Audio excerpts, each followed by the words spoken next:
affiliated faculty in Afro-American Studies and the History Department at the University of Massachusetts. And I'm going to moderate this panel, this session today. As you probably know, we're working through some time constraints. Try to stay on time here and also have some time for discussion and questions afterwards, since it is billed as a roundtable. In part, the idea for this panel emerged from an anthology that I had the privilege of working on and co-editing with Jeanne, Theoharis, and Kamosi Woodard, and to which our panelists and actually a number of presenters, guest speakers today at this conference have contributed, including Prudence Cumberbatch, who contributes an article in there, Gerald Horn, Pramila Nadasan, Eric McDuffie, and the panelists that will speak today. And so what I really think is an important anthology, although I'm clearly biased and invested, but that brings together some of the new literature that looks at black women and women's radicalism in the context of the black freedom struggle, roughly from 1940 to 1980. The anthology is entitled Want to Start a Revolution, Radical Women in the Black Freedom Struggle, and it's forthcoming from New York University Press in 2009. And I have their flyers going around so you can see it, the cover of it. I'm curious if people are struck by the cover. They can come and talk to me and tell me what you think about it. I'm interested to think what people think about the image. We put some time into thinking about it and sort of want to sort of convey an idea to, it's important not only to rethink, to sort of include the women left off the story, but also to rethink how we see women's engagement in black radicalism. That's why we sort of put the photo of Rosa Parks on the cover, to really start to think about even figures that we know well, their radical politics and how they shape sort of the black freedom struggle and radical politics more broadly. As I was saying, the anthology provides a detailed study of the contributions of key radical women who served as national and international leaders and strategic thinkers in the black freedom struggle. And we really emphasize the strategic thinker part, because I think often how black women radicals are excluded is they're seen as people who do the work and who don't do the sort of intellectual work, which I think if we look at the organizing they do, it's embedded in sort of thinking about strategically how you build a movement, how you get up daily, how you mobilize people. As in our panel today, the anthology begins to revision the work of well-known women and women-led organizing efforts, and also foregrounds lesser-known figures who are central to shaping radical politics. The anthology moves, as the women that we study do, across a range of political movements, from civil rights and women's liberation to black power and third world solidarity movements, and hopefully you'll see that in the panel today. In part, in bringing these women together and tracing their activism across multiple spaces, we hope the anthology and today's panel can provide a model for not only rethinking black women's activism and gender politics and the impact on the social movements of the 60s and 70s, but also how we conceptualize the black radical tradition and black politics more generally, how we think about the ways people imagine their futures, and what scholar Robin Kelley talks about, how people think about freedom dreams. So I just wanted to give you a little synopsis of the panel that brings all of these, the work that brings all of these scholars together. And so now I'll move to the panel. Basically what we're going to do is I will introduce the whole range of panelists in the order they will present, and then they will each present. We're going to try to keep it to 10 minutes. I'm going to let them go a little bit over, but then I'm going to shut it down. Because we really actually want to be able to have a conversation both among ourselves and with you. So I asked my panelists to agree to that process, you know. Hopefully we'll all be able to sort of participate in this fully. Our first presenter will be Jeanne Theoharis, who is a professor of political science at Brooklyn College. She received her PhD from the University of Michigan, Ann Arbor, and has since authored and edited several books and articles, including Freedom North, Black Freedom Struggles Outside the South, co-edited with Kamosi Woodard, and Our Schools Suck, Students Talk Back to a Segregated Nation on the Failures of Urban Education, co-authored with Gaston Alonso, Noel Anderson, and Selena Sue, which has just come out, right? Dr. Theoharis' current scholarship reflects on U.S. social movement history with a concentration on black women's participation as strategic architects, theorists, and organizers in the black freedom struggle. Our second presenter will be Sheri Randolph, who is currently an assistant professor of history and Afro-American and African Studies at the University of Michigan, Ann Arbor. The former associate director of the Women's Research and Resource Center at Spelman College, Professor Randolph received her PhD from New York University in 19th and 20th century American history with concentrations in African diaspora, women, and genders history. She is currently revising a book manuscript titled Black Feminists in White America, Florence Flo Kennedy and Black Feminist Politics in Post-World War II America, and she contributes the image, if you can't tell. The third presenter will be Angela LeBlanc Ernest, who is the former director of the Black Panther Party Research Project at Stanford University. She has a BA in African American Studies from Harvard University and an MA in American History from Stanford. She has published in the Socialist Review and Charles Jones' The Black Panther Party Reconsidered. Her research and publications focus on women in social movements, with a special focus on the Black Panther Party, its female members, and the party's community programs. Currently, she is an independent scholar and homeschools her 3 children. And our final presenter will be Johanna Fernandez, who is a professor of Black and Hispanic Studies at Baruch College. She received a PhD in history from Columbia University and teaches 20th century U.S. history, the history of social movements, the political economy of American cities, and African American history. Professor Fernandez is currently working on her forthcoming book on the Young Lords Party. The manuscript, tentatively entitled When the World Was Their Stage, A History of the Young Lords Party, 1968 to 1974, is under contract with Princeton University Press for the Politics and Society in 20th Century America series. So I'd like you to welcome our panelists.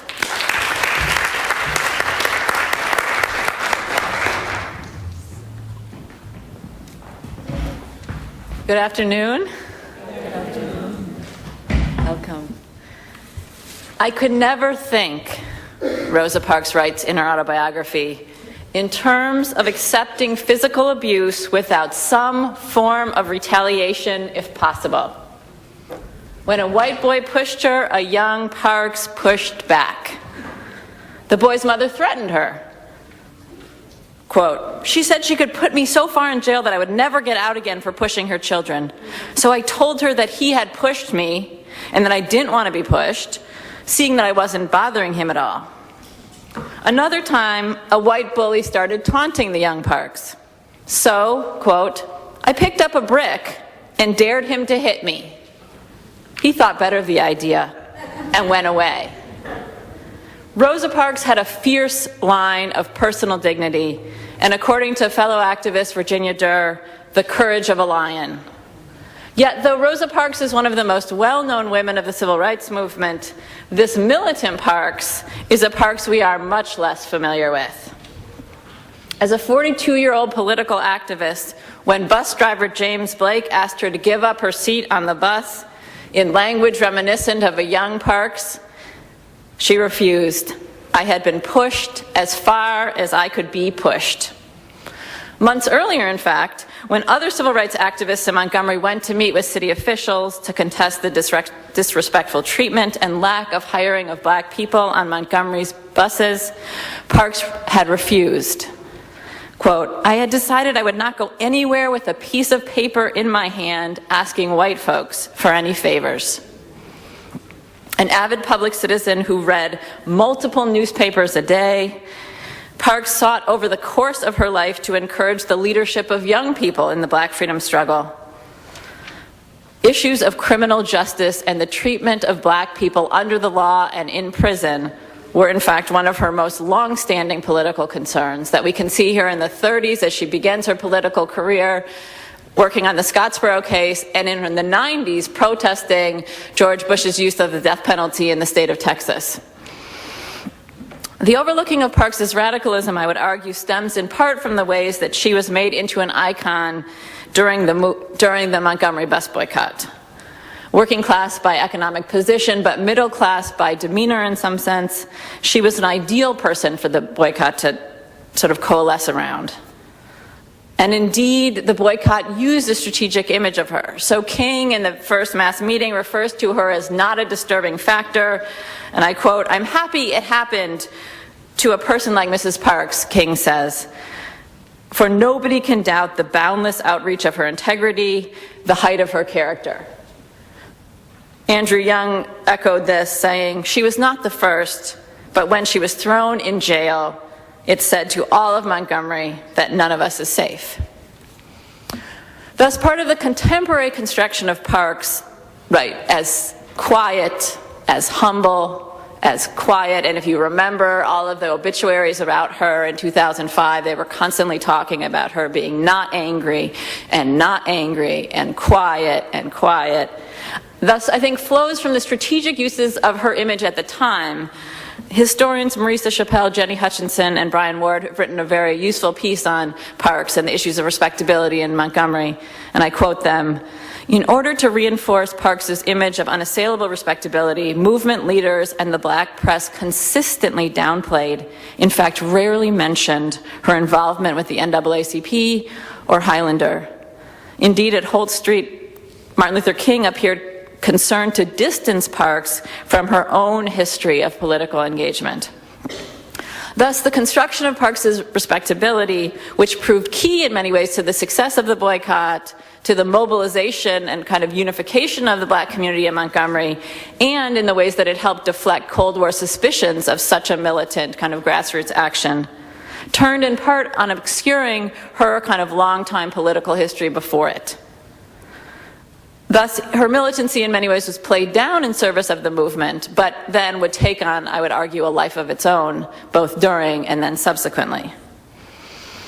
Her militancy has also been overlooked, as Representative John Conyers has explained, because of the discongruity of her radicalism, and I quote him: "She had a heavy progressive streak that was uncharacteristic for a neat, religious, demure, church-going lady," unquote. In the popular imagination, black militants do not speak softly, dress conservatively, attend church regularly, get nervous, or work behind the scenes. There's also been a corresponding tendency to miss the ways that these respectable women were persecuted for their activism. Both Parks and her husband lost their jobs, developed health problems, had their rent raised, received persistent hate calls and hate mails to their house, and subsequently left Montgomery because of this persecution. Yet to highlight this and the economic insecurity the family would face for more than a decade disrupts the Parks fable with its simple heroine and happy ending. The recent flowering of scholarship on black radicalism and black power has, as many people have mentioned today, overlooked women's roles kind of more broadly, and I would argue has maintained a particular silence around older women's kind of militancy, with the glamour attached to kind of youth and bold, kind of this bold image of youth. As political scientist Joy James kind of writes, there's been a tendency to look for, quote, revolutionary sweethearts, and in many ways to sort of ignore sort of older women's kind of militant contributions. Moreover, by ignoring people like Parks, I think we miss the kind of behind-the-scenes effort that in some sense made kind of militant activism more possible. Finally, as Joy James argues, the process of iconicization, as we've seen with Parks, as we've seen with many women leaders, has had a depoliticizing effect. Paradoxically, then, the more Parks was honored in the 80s and 90s, right, the more, in fact, her deep and profound challenge to American justice and democracy was made invisible. For today and for the rest of my time today, I want to focus on Parks's work after the boycott. In many ways because I think we are somewhat familiar with her political work before the boycott. She and her husband worked for the Scottsboro case in the 30s. She joins the NAACP in the 40s, becomes the secretary of the Montgomery branch and the Alabama branch, goes on to found the youth chapter of the Montgomery branch, where she encourages these young people to engage in a series of militant direct actions in the early 1950s. She attends Highlander Folk School in the summer of 1955. This is, I think, started to come to light more recently, but I would argue it is the Parks after Montgomery that we are even less familiar with. Basically, Parks and her family, as I mentioned, both her and her husband lose their jobs, cannot find work in Montgomery, and are receiving fairly constant death threats. And so shortly after the boycott ends, in August of 1957, the Parks move to Detroit. Rosa Parks' mother also comes with him, where Rosa Parks' brother Sylvester has been living since the 1940s. Referring to the city as the, quote, northern promised land that wasn't, Rosa Parks saw racism in Detroit as almost as widespread as in Montgomery. Still, the city offered her a chance to be near family and the opportunity to get away from the kind of increasing difficulties in Montgomery.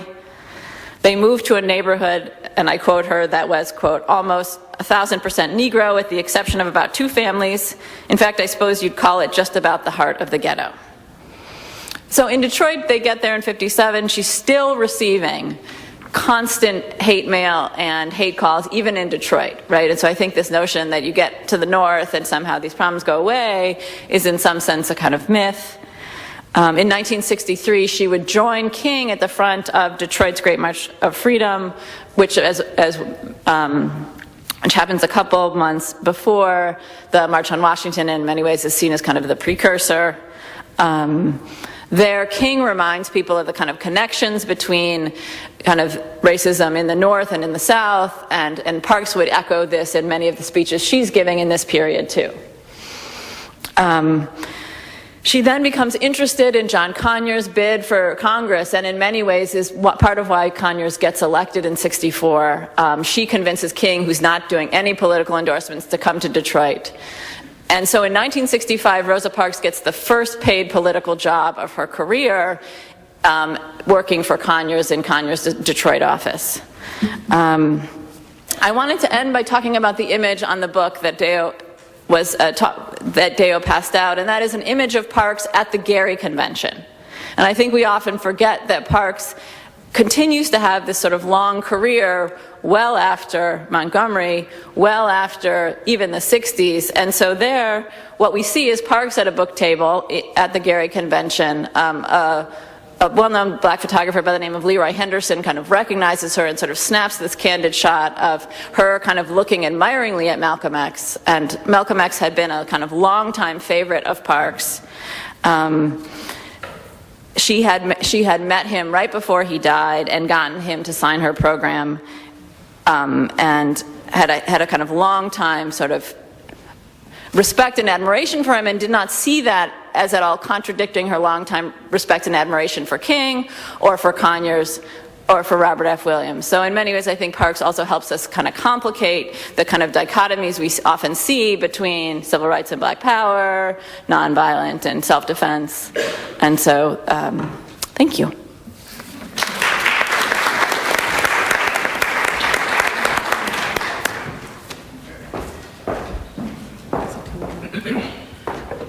I'm only supposed to be up here for 10 minutes. All right, so my work is on Flo Kennedy, and I always ask this question because I'll know what to kind of skip. People who've heard of her, can I see your hands? Oh, good, and that's what I expected in a conference on black feminism. So I do work on Flo Kennedy, and what I'm first going to show you just a 2-minute clip of some of her organizing so that we kind of get a sense of who she is, and then I'll kind of give you some of her background. I've had him standing up there forever. So when I go like this, can you turn it off though? Okay, so you go ahead. Thank you. So hopefully this will work. We'll see what will happen here.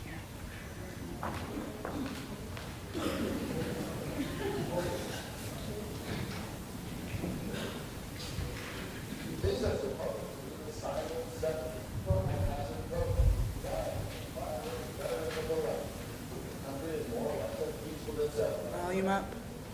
We can't hear it.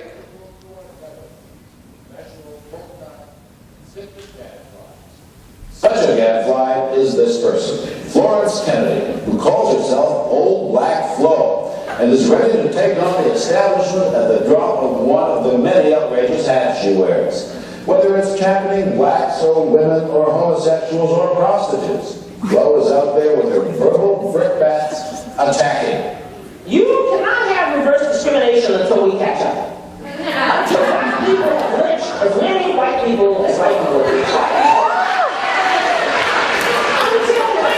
Until women have raped as many men as men have raped women.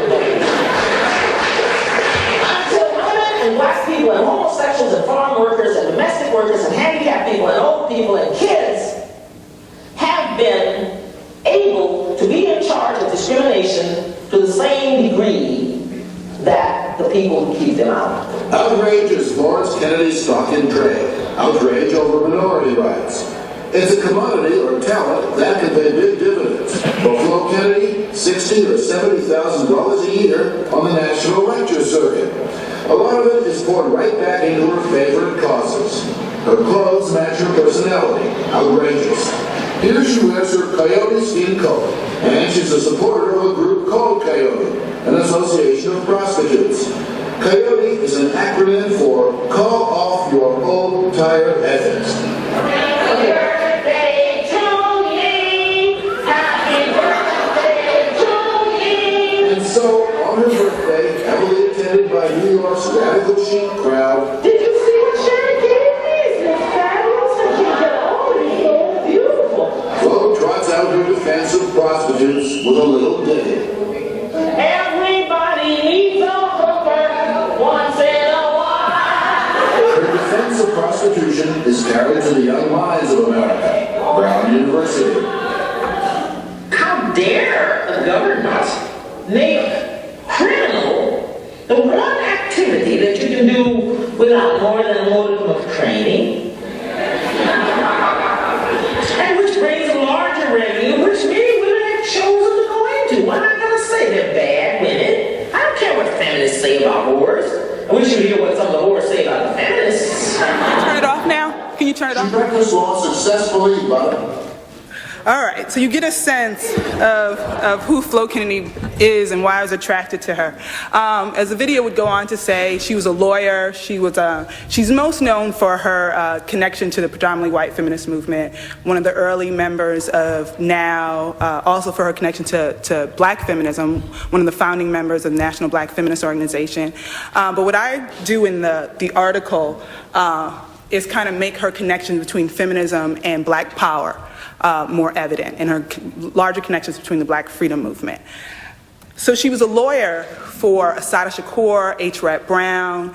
She was one of the leaders of the National Black Power Conference. All of them helped to organize them in the same moment that she's actually working in predominantly white feminist organization and to a later extent black feminist organizations.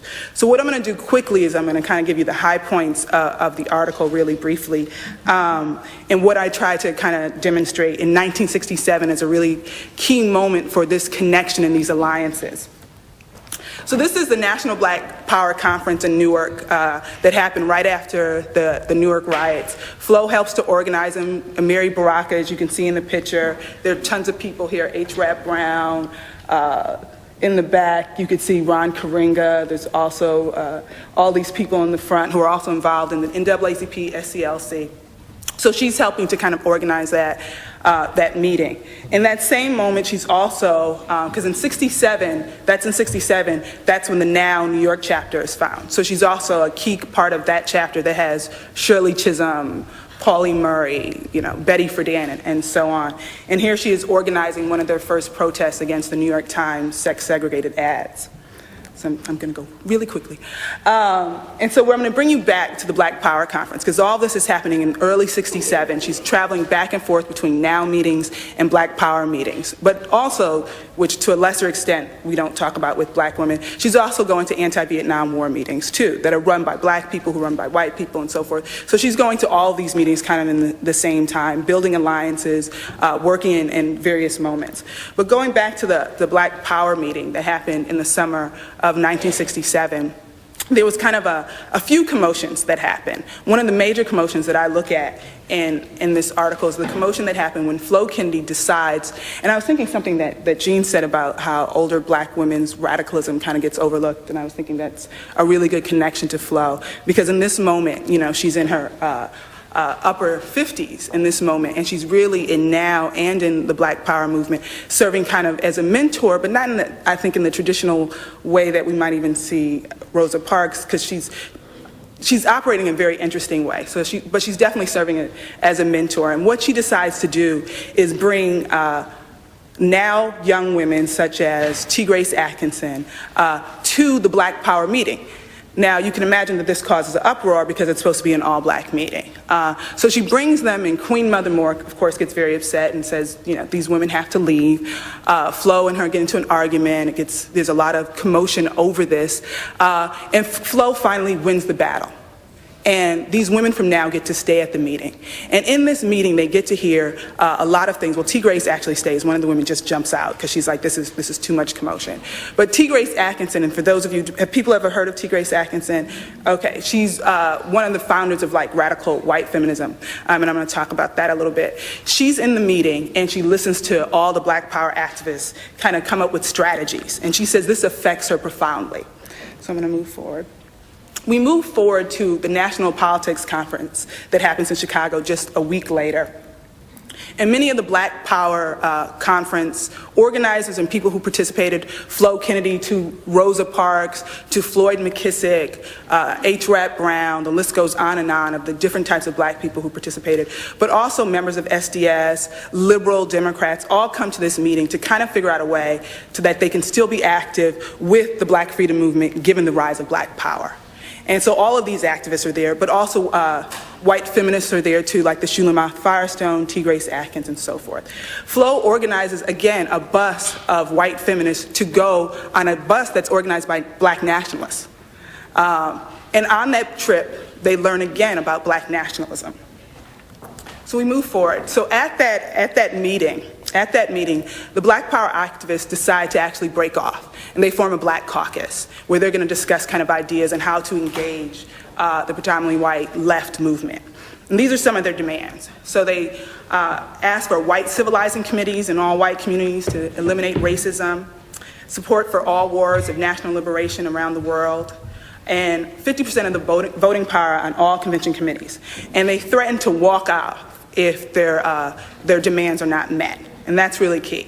And what happens during the conference is that the majority white members, delegates, actually agree to it. And so the Black people come back and they have voting 50% of the voting power. Now what's interesting about this, they have 50% of the voting power even though they're only 20% of the people who are there.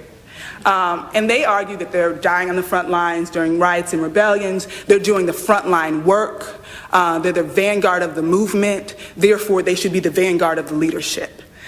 So we move forward. In this same moment in this conference, white women are also organizing. There's a predominantly white caucus that's actually already planned. Historians actually write about this incorrectly. So it's already planned.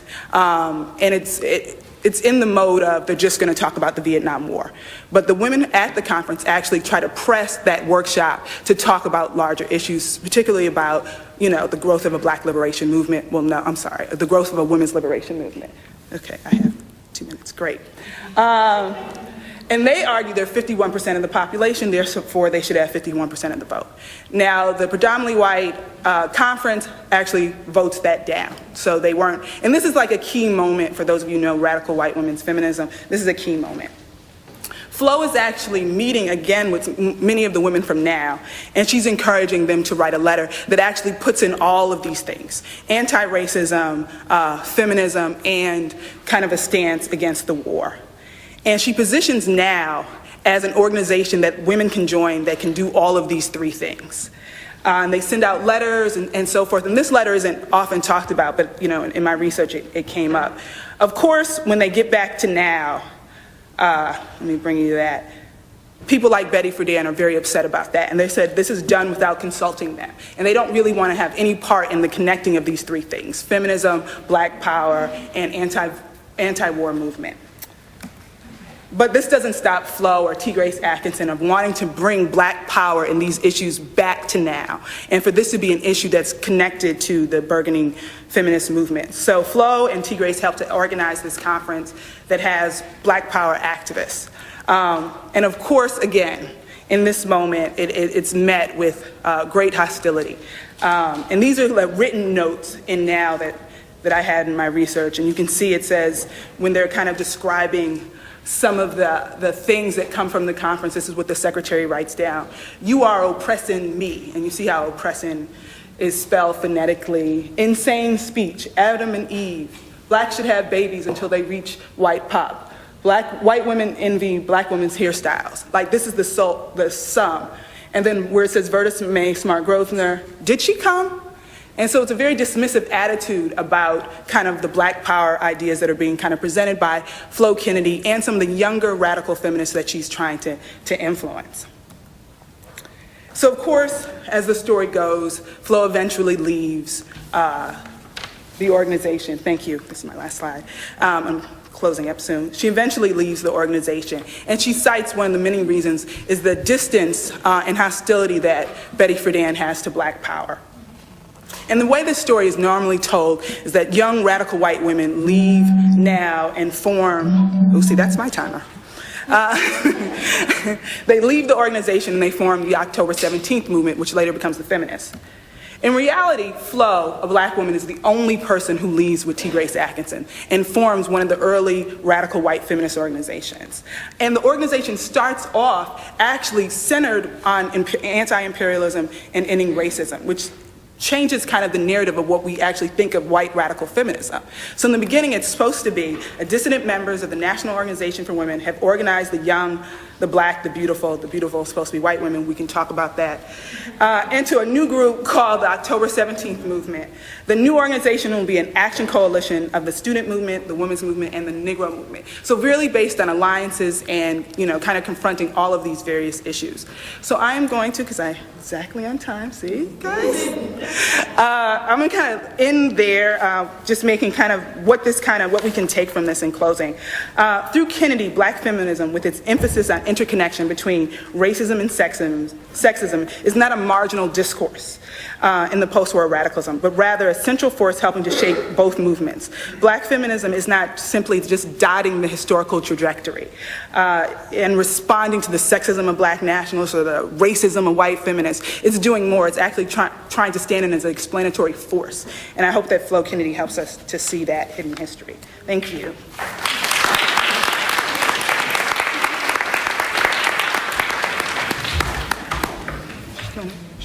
Do you guys have PowerPoint? I'll shut this down then. Okay.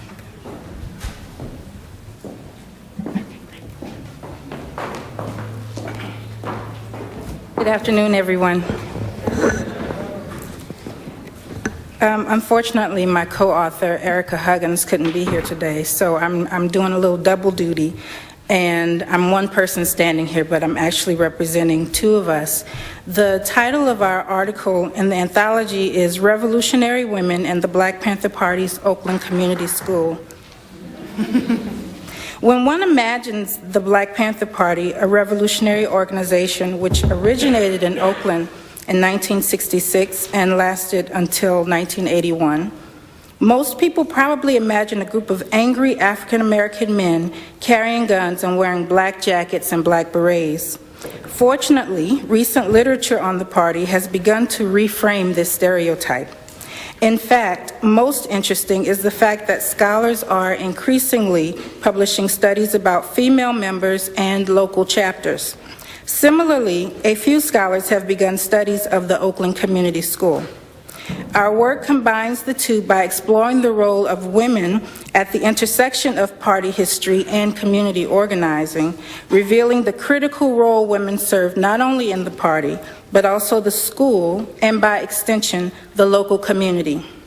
The Oakland Community School was a 10-year institution that provided an alternative instructional model to Oakland's public education system, a system in deepening crisis. In 1971, when the Black Panther Party's precursor to the Oakland Community School, called the Intercommunal Youth Institute, opened, the Oakland Unified School District student population was 62,000 and had a $70.3 million budget. The district was 60% Black and other students of color, almost half of whom lived in conditions of poverty. At this time, Oakland was one of the lowest scoring school districts in California. The district was mired in tensions between the Oakland School Board, parents, and concerned community members who desired community control of the local schools and a representative voice that counted at the school board meetings. Parents and community members expressed concerns that more money was being spent on administration than on student instruction. Other troubling issues for Oakland Unified School District included school violence, placing guards on school campuses, and the highly contested plan to reduce the number of teachers in the district, resulting in larger class size and high student-teacher ratios. In the face of this citywide education crisis, Oakland Community School female administrators followed a tradition of revolutionary educators like Sojourner Truth, Mary McLeod Bethune, Septima Clark, Ella Baker, and the particularly outspoken, courageous, and defiant Harriet Tubman and Fannie Lou Hamer. The Oakland Community School not only became a flagship Black Panther Party community program, but it also became a locale for a small but effective group of administrators, educators, and youth who challenged the concept of, quote, uneducable youth, and in so doing, established a replicable model for education that was designed to empower whole communities. An all-inclusive analysis of Black Panther Party women's activism must address their experiences within the coalition politics context. A historical analysis of the Oakland Community School and women's central involvement reveals how the view of community and coalition building through the lenses of gender, race, and class converged to create and sustain an alternative educational institution in the midst of the nationwide urban educational crisis. Therefore, centering the OCS, Oakland Community School, female administrators and their supporters provides a case study in community building dynamics and reframes the concept of the movement for Black political, social, and economic power as a solely violent and male historical movement. These women worked from the nexus of gender, race, and class to accomplish their goals through education. Each administrator was a Black Panther Party member at the time she became a school leader, organizing and educating communities, feeding and teaching children, and before and after school programs, selling party newspapers, administering health care, organizing for prisoners' rights, and engaging in voter registration and local political campaigns. OCS women organized their communities by working with fellow Black Panther Party members, actively engaged in coalition politics. In terms of their resistance and the organizing tradition, the educational activism of the women's staff of the women's staff of the OCS during the 1970s was revolutionary. The OCS directors were well suited to their jobs in terms of education, background, and training. The first director, Brenda Bay, a New York native, had a formal education background. Similarly, Erica Huggins, director from 1974 to 1981, was an education major in college before she left college to find and join the Black Panther Party. On the other hand, Huggins' co-director, Donna Howell, had no formal training in education. Instead, she applied her experience as an organizer of a breakfast program and health clinic in Boston, Massachusetts, as well as her work with the party's preschool children once she moved to the Oakland-based national headquarters. Their experiences as Black Panther Party community organizers, and in some cases with sexism, gave them a unique perspective on organizing and dealing with conflict. For instance, they were especially careful not to allow sexism and discrimination in the school itself. Furthermore, the administrators' decision-making was collective. They did not hand down decisions to the staff. Instead, they had group discussions. OCS was rooted in the administrator's decision to nurture and focus on the education of the complete child. They addressed the physical needs, food, clothing, medical care, and in some cases, shelter. They also paid attention to fine details, such as confronting social issues like standards of beauty rooted in American culture, which did not define African features as beautiful. They were meticulous accountants and bookkeepers, as well as teachers and front office receptionists. Structurally, they kept the enrollment small to be able to focus on individual children. OCS enrollment never was larger than 150 and focused on the strong connection between family, community, and education. Children advanced according to mastery of subject matter, not age. The children were given freedom to discuss and intellectually challenge each other as well as their instructors. They were even given the task of problem-solving the consequences for each other when misbehavior occurred. The students tested above politicians and the school district, as well as the California Department of Education. One success of the OCS was evident in the students' lives. Former OCS student Zachary Kaloran recalled the difficulty of his academic and personal transition from OCS to public school during spring 1981, when he was a fifth grader. While he had learned calculus and algebra at OCS, in the public school system, he was in classes with students learning long arithmetic, addition and subtraction, and with students, quote, who could barely spell. Nevertheless, Kaloran always remembers not only the academic, but also worldview he developed while at OCS. He evolved to see himself in the broader community, caring for others, what he calls, quote, communal thinking. I don't just take care of me, began Kaloran. I take care of my community, anybody who happens to be around me. Another former student, Erica Watkins, transitioned from OCS after the equivalent of grade 6 with a strong sense of self. She enrolled in both Albany Middle and High schools, which were small Bay Area schools in a small school district known for its small class size and attentive staff. Her OCS education had taught her how critical her voice was in affecting change. On one occasion, she questioned her new history teacher about using an outdated text with 2 simplistic chapters on African Americans and Native Americans. When confronted by the principal, Watkins chose suspension instead of compromise.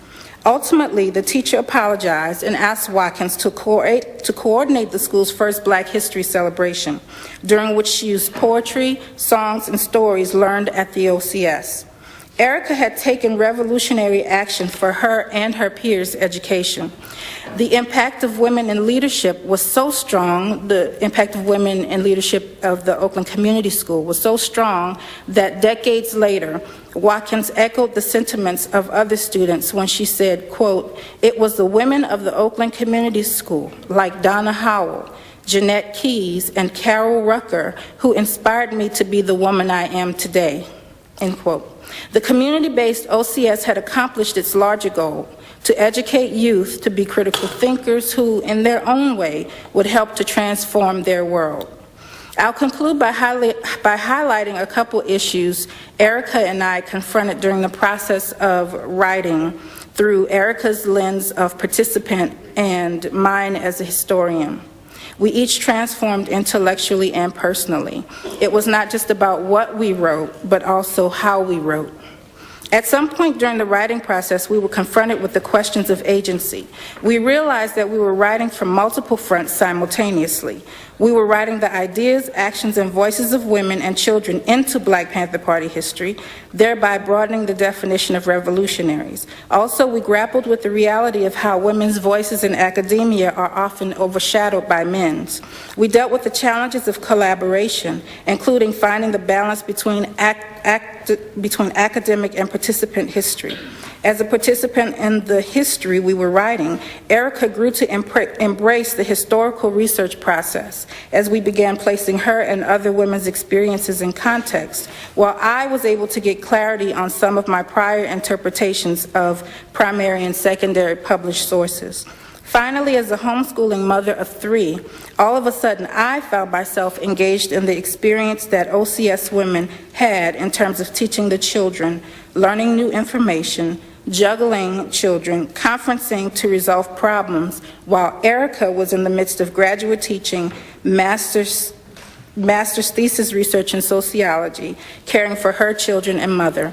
What made the project manageable was our collective experience. We were not writing in isolation. About midway through the project, we became aware that we were writing our chapter in the tradition of OCS administrators' collective problem-solving technique. In the end, our paragraphs and words, our voices were intertwined. at times indistinguishable, but at other times very distinct. Thank you.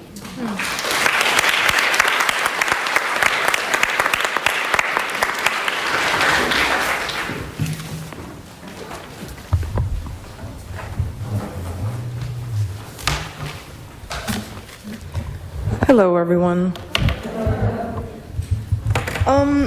I think that part of what my work, and certainly the work of my colleagues here, tells us is that the experience of Black women and their political evolution were as rich and as diverse as the historical moment that reared us, that reared them, and us by extension today.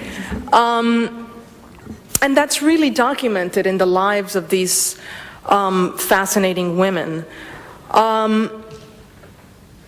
The life of the person that I have written about, whose name is Denise Oliver, is really a perfect illustration of this. And part of what I'm going to do in this talk is to go through her early political formation and evolution. The other thing that really comes across in my work and also in the work that we've heard about is that women worked wherever they were and didn't necessarily have to travel far to make their mark, nor did they think that they needed to make their mark as individuals. They often were seeking to make their mark within a larger collective. And the other thing that's very important about these women is that their contributions were theoretical and political as much as they were concerned with the practical task and hard work of building their respective organizations. So those are really the three major themes that we have pulled together. So who's Denise Oliver? Fascinating, phenomenal Black woman. She's one of the most locally influential women of the Black Power movement, and unfortunately she's largely unknown. She's best remembered for her prominent membership in the Young Lords Party, and as you know, the Young Lords Party was the Puerto Rican counterpart to the Black Panther Party that did a lot of community activist work here in New York and Chicago. And I reiterate, this was a Puerto Rican, a self-described Puerto Rican revolutionary nationalist organization, and Denise Oliver was an African-American woman. In the Young Lords, she became the first woman elected to the formal leadership body of that organization. She was elected to its central committee. Before her membership in the Young Lords Party, however, she was a member of the Queens branch of the NAACP as a teenager. She was also a member of SNCC, and she was a member of SNCC while she was a student at Howard University. And at Howard University, she also found her way into the Students for Democratic Society, SDS. After leaving the Young Lords Party, she left the Young Lords Party in 1971. She joined the Black Panther Party and worked closely with Kathleen Cleaver in Africa on behalf of the international wing of the Black Panther Party. So part of what I said earlier is that the experiences and political evolution of the women of this period, of Black women of this period, are as rich as this incredible moment that reared them. And if you think about this moment, this was a moment beginning with World War II, of war, national independence movement, the Vietnam War, the Cold War. This was a movement that led to the Civil Rights Movement, the Black Power Movement, the women's movement, black and white and in between. So this is a very rich moment, and Black women are really scattered throughout the different strains of movements that emerged during this moment.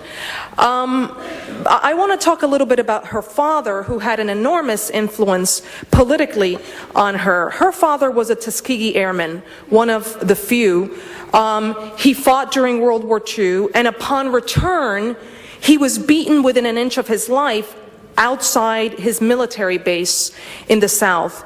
Her father was African American, light-skinned African American, who was confused by a white supremacist in the South for being a nigger lover. And so he, a black man, and his recognizably black friend were beaten up. And clearly this experience on the part of her father would fuel his commitment to conscious political organizing immediately after the war, throughout the 50s until the end of his life. So he moved his family from the South to New York and became part of the city's growing and vibrant black left. At that moment, he was either a member of or a follower in the Communist Party, a fellow follower within the Communist Party. He was also amongst the cohort of black actors who integrated Broadway. And part of what Denise Oliver recounts is that her home was the gathering point for left-wing activists and artists. So Paul Robeson, Leon Bibb, Pete Seeger, these were all friends of her family, and her living room was filled with political debate and discussion. And part of what she tells in these interviews is that her parents, both her mother and her father, challenged traditional gender roles in the home. And she recounts how she would make a statement at the dinner table and her father would force her to prove it. So this early political training in her home at the dinner table is going to go a long way in her later activism in the Young Lords, because she was part of this old left family, because she was a black red diaper baby. She was very well versed in theoretical texts that were going to be read by young people in these organizations like the Black Panthers and the Young Lords. So she became one of the most coveted theoretical minds in the Young Lords Party, and she did a lot of the PE, the political education that went on in the Young Lords, as well as doing other very concrete work. So the vigorous political culture of the Old Left and the Cold War ignited Oliver's lifelong dedication to radical politics. One of her first acts of protest was to challenge the rationale behind, quote, the duck and cover drills at her elementary school in the 1950s. She, along with a group of her little friends in elementary school, refused to take cover. Quote, because we had been told at home that the idea that the Reds were going to bomb us was hogwash. But her experience with the fallout produced by residential and school integration in New York City in the 1950s led her away from the politics of the Old Left and toward the politics of black power. Against the backdrop of the saga of school integration in Little Rock, her parents purchased a home in the southeastern part of Queens in a neighborhood called Hollis. And of course, they purchased this home in a predominantly white neighborhood that was increasingly attracting middle-class black and Puerto Rican families. The only way that you could buy a house, if you were not white, was with the help of a white proxy. And because her family was connected to the Old Left, that was not easy. That was not difficult to do. So it was during this time that she came face to face with white aggression. When her parents moved into Hollis, she witnessed fire bombings of homes of black families and cross burnings on in the lawns of Queens. This despite the fact that she had lived throughout the South, in part because her father had become a drama professor, and he was on the left, and so he was excommunicated from a lot of different universities. But again, despite having lived in the South, it was not until she moved to New York, to the suburbs of New York, that she experienced white aggression. She describes a riot in the school courtyard during her first day at junior high school 59 in Queens. The riot was the outcome of white-led protests against the busing of Black and Puerto Rican children from the overcrowded Brooklyn schools nearby into the mostly empty Queens schools. And this decision to bus these Black and Puerto Rican kids to the Queens schools was made by the Board of Education. The newspaper stories describe this epic struggle in which white residents were literally using violence to keep these middle-class kids out. So racist scribblings greeted the Brooklyn students, and 2,000 white families protested in front of City Hall against school integration in the late 1950s. So in the context of white reaction during the 1950s, white reaction to Black advances, the hopes for a radical multiracial politics in solidarity with white America dimmed for Blacks in the CP, in the Communist Party. The massive relocation of working and middle-class whites to racially exclusive suburbs and their insular orientation around home ownership, consumerism, and the Cold War made the progressive call for interracial struggle with white America more and more difficult to imagine. In many ways, at this moment, at a very young age, she was just finishing junior high school, Denise Oliver understood that her life and politics had to unfold in a completely different setting. So it was at this point that she applied for the specialized high schools in New York. She ended up getting into music and art. And one of the things that she describes is that there were about 4 or 5 Black middle-class kids in her high school, and none of them were given permission to take the day off to take the exam for the specialized high schools. All the Black kids who left school to take the exam that day were held in detention for an entire week. But she got into music and art. During that time, she was a member of the NAACP, and she participated in a civil disobedience action demanding employment for Black workers at a major construction site, which you might be aware of, the Rochdale Village. Essentially, the NAACP and the young people around them used their bodies to halt the construction of this building because it discriminated against African Americans and Puerto Ricans. She decided that she was going to go to Howard because she was looking for the site that would really focus on the issues of the period, which she identified as race and Black power.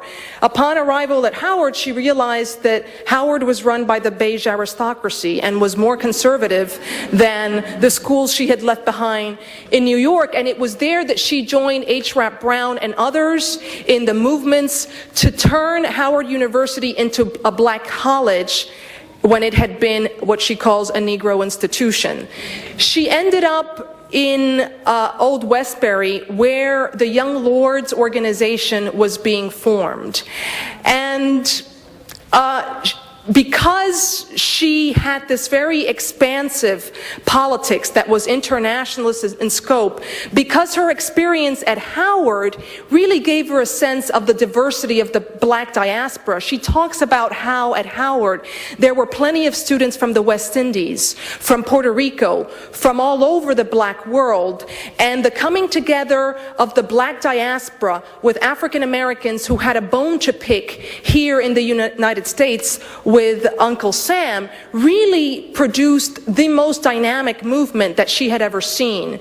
So it made sense for her when she arrived back in New York that she would, she found herself in the middle of a movement that was for Puerto Rican rights and that was doing work with both black and Puerto Rican people in New York. She joined the organization, and one of the most lasting influences of her work was that she, along with other women of the organization, wrote a position paper, and I'm going to end in a minute, and maybe we can talk a little bit more about the reasons why she joined the organization later, but she drafted a position paper on women of color and abortion that is what I think one of the most clearly articulated theoretical positions by women of color and black women in particular on abortion.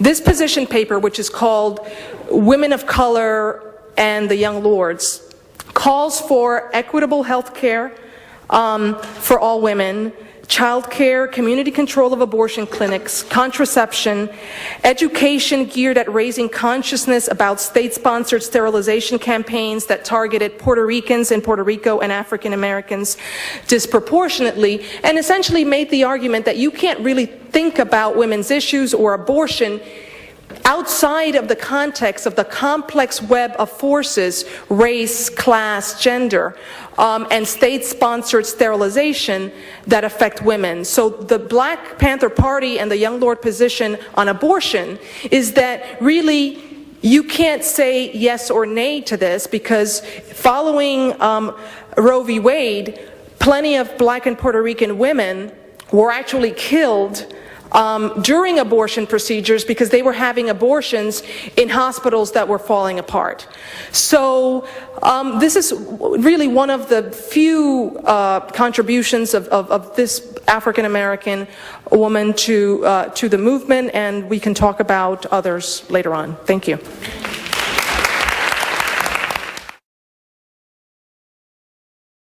Interesting questions, and that we could see some of the connections both in how they organized in multiple spaces, how they carried intersectional politics in the spaces they worked, and how they thought about leadership and strategic politics. This moment. And you want to use the microphone? All right.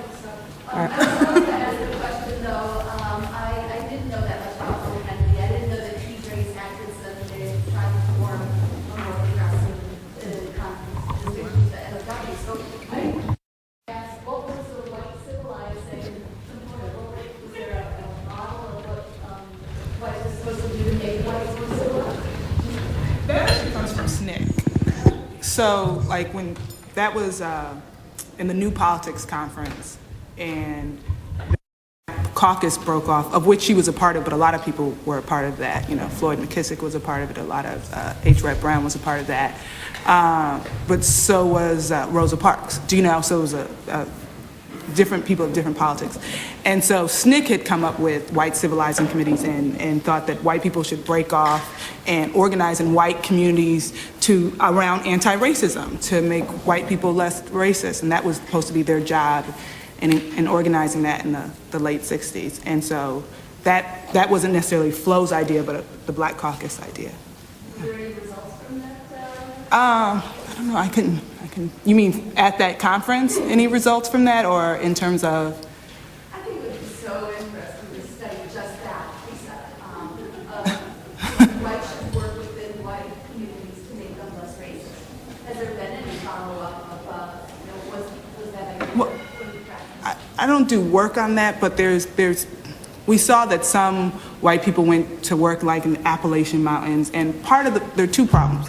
Part of the problem was many of those youth were not from there. So saying, go white people work in Appalachia, do you know, that doesn't necessarily jive necessarily. And some of them in that particular instance, when SDS tried to do that, were Jewish, and people had problems with them in that community. And I also think there was, I want to say this correctly. Watch yourself. I think think there was a lot of things going on there when people didn't feel as comfortable to, working out, wanting to stay close to Black people for certain reasons, But I'd let other people kind of weigh in on this. Or if they're in, that's all I have to say. Thank you. You're welcome. Another question? Mm-hmm. Other questions? We'll go with the woman in the red and then the...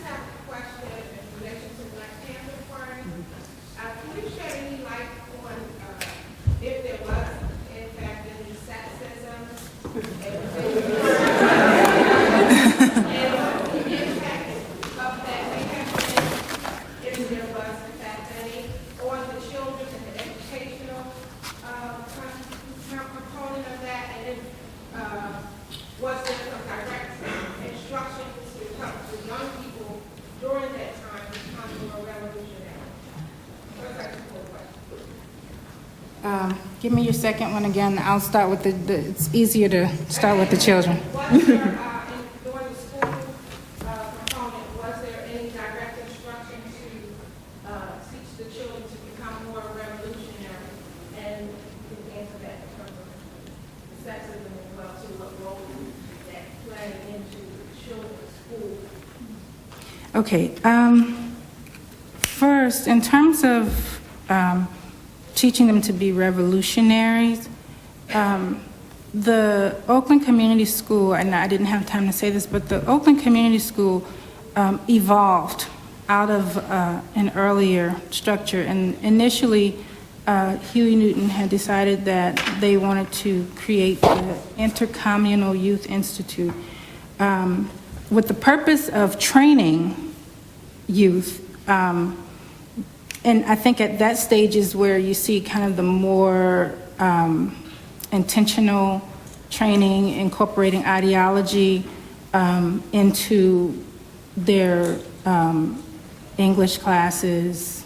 And for example, the children did something rather interesting. They, as part of an English course, for example, they encouraged children and taught children how to write letters by having them write letters to Black Panther Party members who were incarcerated. I think for the children, what's interesting is that initially at this youth institute, they were all children of Black Panther Party members. So they lived within a context that for them, sometimes it was their way of life. So they didn't necessarily see revolution as sort of this theoretical thing. And what happened is within 3 years, the Oakland Community School brought the intercommunal youth, evolved, and they opened the doors to community youth who were not, who didn't have parents who were in the Black Panther Party. And so you had this nice mixture of children who interacted with each other to try, and it was like these worldviews that kind of clashed in a way, not in a negative way, but they learned from each other. And so I think that once you get to that more formal school structure where they had, specifically English, they had foreign language, they had math, the party developed its own school curriculum, like they were intentionally training the youth to interact with their world differently. And so they had a political science class. It wasn't what we would call traditional social studies. It was literally a political science class where they studied African politics. They studied politics of peoples all over the world. So I think the training, as time went on, the training was the sort of the revolutionary concept that was more important, than sort of saying, read Mao, read this, read that, okay? As far as sexism, there was definitely sexism in the Black Panther Party. It depended in many instances on sort of your level in the party. So for instance, in the earliest years, in 1967, when the party was really small, and Eldridge Cleaver had joined the party, and Kathleen Cleaver was also in the party as a communications secretary.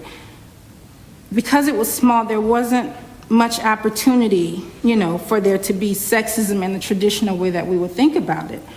And she was also Eldridge Cleaver's wife. So even if, someone thought, to do something like that, it was kind of this background, feeling that, okay, I can't go that far because it's Eldridge Cleaver's wife. Not that people were sitting around plotting, but I'm just saying that position that she held kind of buffered her from a lot of things. One of the interesting discussions that Erica Huggins and I had about sexism in the party that we kind of talk about in the paper a little bit is that Black Panther Party women and men dealt with sexism, confronted sexism within the organization. They saw it as their responsibility to address, instances where, say, there was physical abuse or where there were assumptions that the woman should go to the kitchen and cook the meal. That happened in I think, Chicago chapter when Erica was visiting once. And that was kind of they had kind of these learning moments where they saw an issue, they sat and they went back and forth with it, they wrangled over it. And so her thing was, there were issues, but we felt like we needed to deal with that within, the context of the party, and that's what we did. Now, Elaine Brown in her book, wrote about the sexism that occurred. And towards the end of the party, around 77, 78, there was sort of this resurgent strain of sexism. Huey Newton had been in self-exile 74 to 77. Elaine Brown ran the party. And when he returned, there was this sort of underground strain of sexism and sexist ideas that he allowed to, kind of resurface. And you had a lot of physical violence, but by that time, the party was also much smaller, more centralized, more local. So those issues were there, and they caused some women to leave the party, and not to minimize, how damaging that was. But it's hard to just say generally there was sexism, because you have to look at the location, the chapter, the individuals, those kinds of issues. Well, I don't know, I guess from my research, it appears that not just the Black Panther Party, but it seems like all of the major organizations or defined organizations seem to place women in that subservient position. You know what I mean? Like it's the men that are down, even here, I'm not here, in Philly. I'm from Philly. But even in Philly, like organizations that I'm familiar with, it's always like the women take a back seat to the males, and sometimes as they're the dominant, negatively dominant position. So that's where my question really was stemming from is how can women transcend that where it's an equal balance, like the millionaire markers, like the men go first. And I just think women come to a point or position when it's more balanced. Well, a quick follow-up to that is that I think that the Black Panther Party was interesting because at the same time we talk about, sexism, they were existing. I mean, these were young, they were very young at the time, young children, late teens, early 20s. The fact that they were even grappling with the issue, I think, is very important. There were not many organizations also where women could use their agency and kind of flip that on its head and have these leading spokesperson positions and, really affect. So I don't want to be so much focused on victim, but also kind of flip it around and talk about agency and how women used their positions, in a way to kind of challenge and change thinking. And I would just say, thank you, that was one of the major themes I think that travels in all of the articles presented today in the book in general, is that while we need to acknowledge the way sexism operates on personal level in a structural way, that in this anthology we're really interested in looking at how to imagine that the sexism silenced women is that women didn't resist or fight back, and to really look at the debates and the arguments and the ways women challenge that, and black women radicals challenge that in their work and their theorizing of acknowledging sort of male supremacy, but as a way of silencing black women. And I think we want to sort of make that other voice. All right, there was a woman in the scarf back here, and then, go ahead. I actually have two questions, and maybe I missed it, but are the papers that you presented today, are they going to be available online somewhere in the book? Just now that you mention it, a book would be a good idea, no? Yeah, that's the first question. So we do, there's a flyer going around, the book, the anthology is forthcoming in 2009. You could, in the front, maybe, there you go. Is there any way I can get the papers before? Now. And then the other question is, what are the underlying factors that all of you see in the research that is not presented in the framework of other research? What I mean is, one of the things that I had a conversation this morning was that there's this kind of bubble, and in the bubbles of these organizations and groups, or however they come about, there's a way of talking about the group but not talking about the inner dynamics of what's going on in the group. So is that something that has been widespread in the various researchers and various different levels, and how do you see about, how do you look at going about changing that in the future, because there's still organizations that are very active today and are still coming up against those same dynamics from the limits that we might have. Do you want to answer? I don't know that I understand your question exactly, but I think that the history of these movements are in the process of being written. Just on the question of race, of sexism in the Black Panther Party and the Young Lords, which I think addresses some of your issues. I assign an article in my classes, or a chapter of Mumia Abu-Jamal's We Want Freedom, which is a history of the Black Panthers. The longest chapter in that book is about women. And part of what he says is, yes, there was sexism in the Black Panther Party, but guess what? There's sexism in American society. What's different about sexism in the Black Panther Party is that the Black Panther Party, for all of its shortcomings, was trying to build an organization that was governed by its members. And more than half of its members were women. So women in the Black Panther Party exercised a level of power by virtue of having to build the organization and do its work that we do not see in other organizations that are top-heavy, where men actually do all the work. That doesn't mean that, you know, that if there was a speech to be made, the man wouldn't be called upon. But in the Young Lords, the women of the Young Lords decided that they were going to have a women's caucus. And they were going to talk about all of the things that grieved them. And then they presented it to the men. And they forced a man to have a caucus of their own in which they would solve the problem so that they wouldn't have to deal with it day in and day out. And it was during these caucuses that women decided, okay, well, we need to put some demands to the men. And they drafted 10 demands. They presented to the men and to the committee. One of them was, it's outrageous that we don't have a woman in the formal leadership body of the organization when we're leading the joint. We're leading this thing on the ground.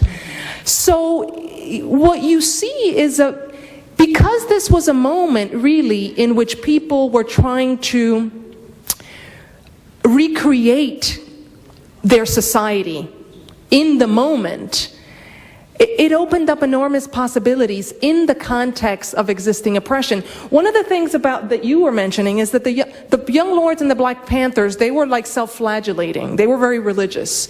There was this thing called critique and self-critique. What was it called? Criticism and self-criticism that came from Mao. So if you did something wrong, you had to go before the group and say I did something wrong and I was unrevolutionary and I promised that I would be revolutionary in the future. That opened an enormous opportunity for women to say, well, you know, guys, there are problems here and you're being unrevolutionary and this is not the kind of society that we want to build in the future. So really, these organizations, because they were fighting for a higher cause, opened up enormous possibilities that we don't see in American society today. Oh, I'm sorry. Excuse me. I'm sorry. We just have other people that have been waiting for their questions, so I'm going to let you pose your question, and then you have one in the front.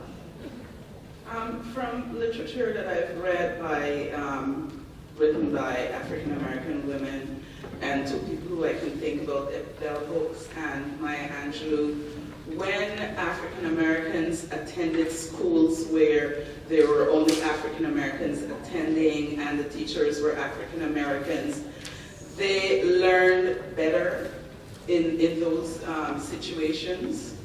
They were educated by people who expected the best from them, and then there came integration where people were bused, and that was a whole other kettle of fish where those students, African American students, suffered racism from teachers and white students.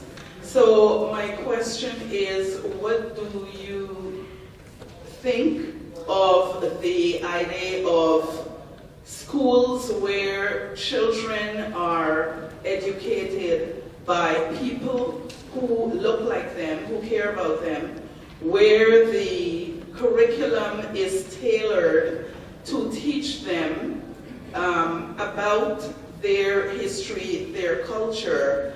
Do you think that that has any credence? Because I was listening to you talking about the Black Panthers and what their education system was. And so that is where my question comes from. And also because very recently in Toronto, we've had quite a kerfuffle over an alternative school that's been called by the white media a black-focused school, but we call it an Afrocentric school. And the amount of controversy over one little school that when the Toronto District School Board has 40 alternative schools that serve various communities who see the need for these schools, especially since in our community we've had a 40% dropout rate with African Canadian youth, especially male. Well, I'm sorry to cut you off, but just so we're bumping up against the next panel, we have time to take the two more questions. But thank you. So, actually, Dayo, can I ask you to take a number of questions? Okay. Just at once? All right. So, we'll take this question in front, and was there anyone? And one back there. All right. Yes. Basically was addressed to Johanna and Angela. In reference to Denise Oliver and the Lords and the Black Panther Party, in reference to what was her, I guess, driving force being an African American woman in what we understand struggle. I myself, from a various backgrounds, my dad is Canadian, my moved to the West Indies, and what was her driving force to that? Second question towards Angela. On both of you, also, do you feel that there is another movement coming on that's needed? What is radicalism when it comes to having another young lords, another Black Panther that is needed? Not that it's needed, but I think we just need it. And there was one more? I guess my question is hedging off her question, and that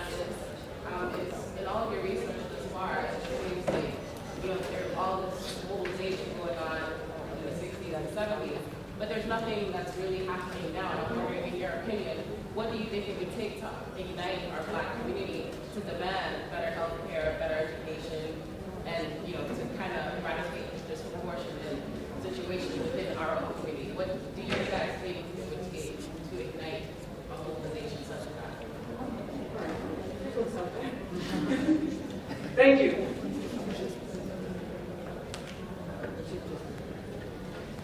Okay, what I'm going to do is I'm actually going to take the question about the school and models for teaching children. And what I didn't have time to say was that actually the Oakland Community School was not, did not have all African American students and did not have all African American staff teachers. It was roughly about 85-90% African American in terms of students, and then you had Mexican American students, and also a few European students, white students over the 2 years of existence. And the staff was also multi-ethnic. So it's hard for me to say because, of course, obviously, it was important in that community within which the school was located. East Oakland, very, very poor, very depressed, economically depressed community. It was very important for the community to see this model in their midst, this model where their children could be educated, effectively as an alternative to the experiences that their kids were having in public schools. And to that end, without a doubt, that's important. And what the teachers and staff at the school tried to do was actually get the children to broaden their perspective, not just operate sort of from the position of where they were in life, which, for the African American students were clearly been African American from that particular community. But they took the opportunity to make sure that these kids kind of were revolutionary in thinking and in awareness. So I'm not quite sure that I could sort of give this blanket answer and say yes, because in this particular instance, what they were doing was revolutionary, sort of beyond comparison. Angela, I'm sorry to interrupt. No, We're sort of running over time, so I'm going to just ask that maybe you could find people. Maybe you could talk to the panelists afterwards, continue the conversation. I apologize for cutting your conversation short, but we have another panel starting right now.